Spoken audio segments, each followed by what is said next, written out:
Oh, and for anybody that hasn't had to rip off half your nail at the nail bed, yeah, literally, I don't know if you noticed, but half of what the toe is supposed to be protected by nail wise, ripped clean the fuck off.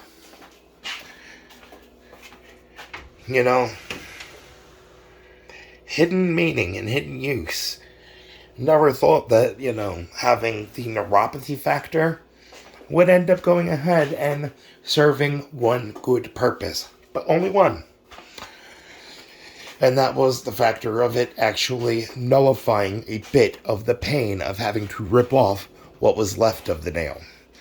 So that way that, could go ahead and allow it to be able to try to regrow in the way that it's supposed to, and actually tend to fix it cosmetically, while simultaneously going ahead and demonstrating medically how cosmetic and medically are different. All right? Because when I had to go ahead and put my leg up, all right, I had to pivot it sideways. All right? If somebody's hip is not sending the pain receptor at the hip pivot like that, all right, for that specific motion, while simultaneously sitting down, having to keep the hip pivot that way, so that way it stops sending the receptor of uncomfortability, while simultaneously the foot is saying, "What are you trying to say? I'm having a hard time getting the message." Because neuropathy is acting as a barrier for the message to be able to get through. Ultimately, that pivot, that natural pivot, yeah, it feels pretty natural for somebody who's used to going ahead and having to execute into a roundhouse at the drop of a dime. So understand, just because somebody who prior was a fighter experiences a pain, just because you can't perceive them to be a fighter does not mean that they don't have experience fighting. All right? Not to mention that. But just because cosmetically you pretend that you can't see how bad the damage is does not mean that medically, medical professionals who have gone and had to lay their eyes on the damage as it's progressively gotten worse over the years doesn't mean that they don't know the truth. All right?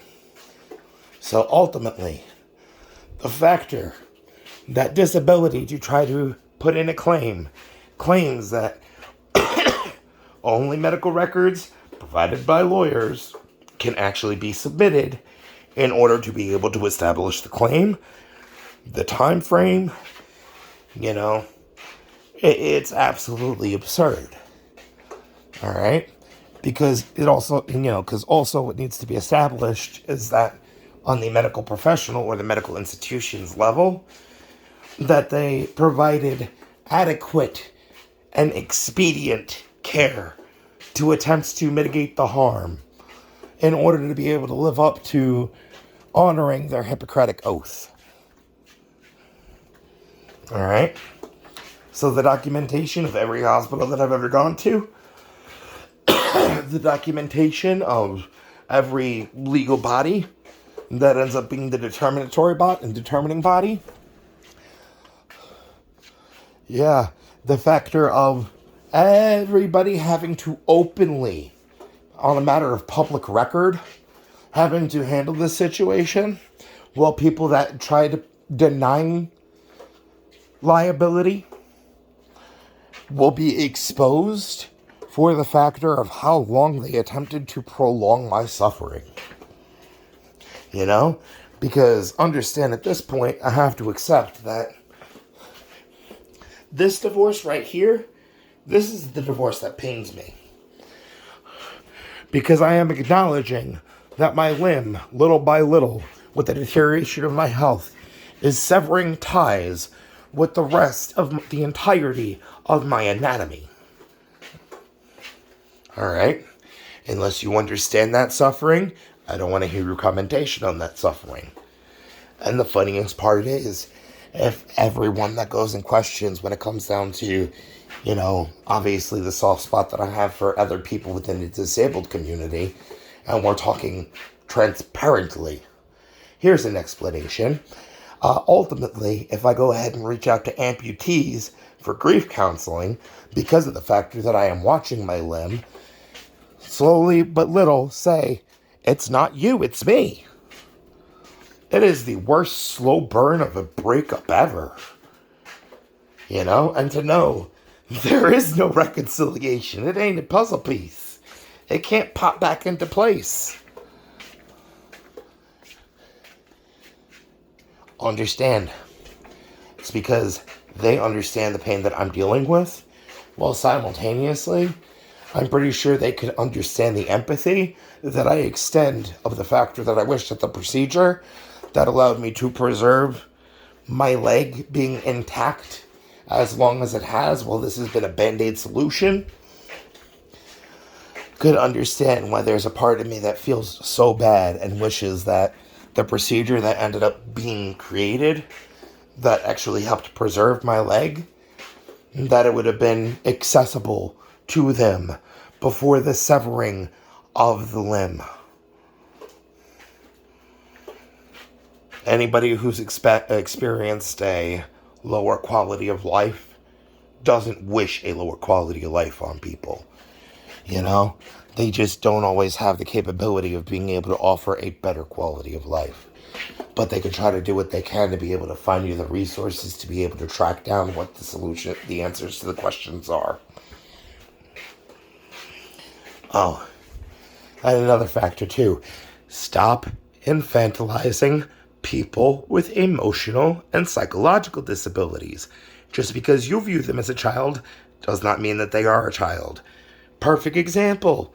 When people go ahead and treat people with Down syndrome, like because they have Down syndrome, that they are completely incompetent and incapable of, in any way, shape, or form, being able to enjoy their life, appreciate their life, and ultimately have no capabilities of, being able to maintain themselves.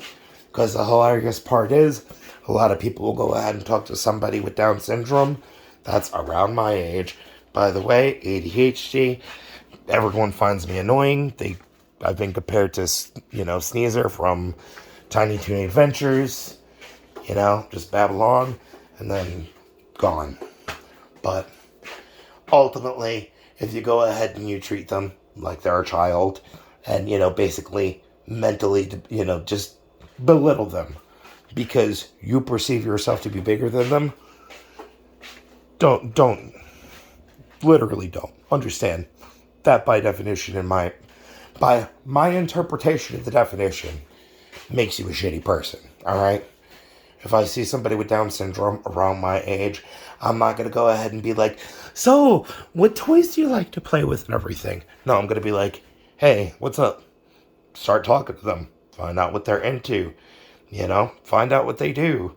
What their personal limitations and guidelines of what they set they're allowed to do is. So, like, for example, if somebody with Down syndrome were to go ahead and be like, hey, you want to go grab a beer? My response would be like, fuck yeah, let's do this. What would be the difference between having a beer with somebody with Down syndrome, somebody with autism, somebody with ADHD, or ultimately, basically going ahead and being like, I perceive that it's wrong for you to be able to do that, because of the limitation caused by your disability. Well, you're allowed to have an opinion, but the Americans with Disabilities Act says, fuck you, your opinion is not more important than mine.